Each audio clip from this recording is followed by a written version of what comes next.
bangka racing na nakikita nyo, maraming tao na nakilahok. Hindi lang dito, kung hindi lahat ng costa ng daanan na mga nagtatagisan ng galing ng mga bangka racer ay nanonood sila. So, masayang-masaya ang mga tao.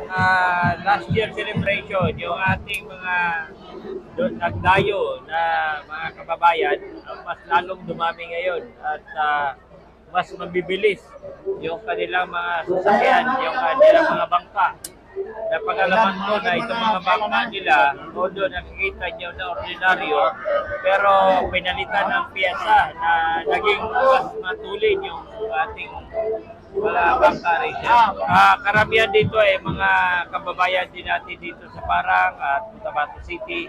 Meron ding dumayo na galing ng Davao Occidental, taga Zamboanga Sibugay, may narinig pa ako na galing daw sila sa Dipolog, sa Libak.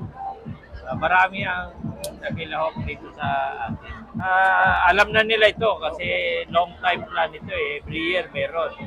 So yung mga bangka, alam naman nila ang gagawin nila. Palagay ko yung mga bangka tumigil, nakinood na rin sila eh. Kaya walang problema sa yung mga bangka na dumadaan.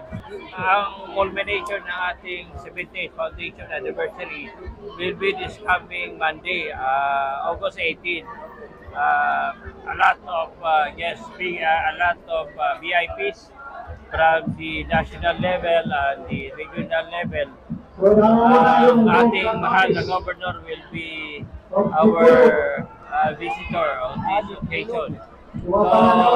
Tayo po ay nagpapasalamat sa ating mga kababayang Paranagueño who really give us their support by participating in all activities na ginanap po natin dito sa Parang. Masaya-masaya.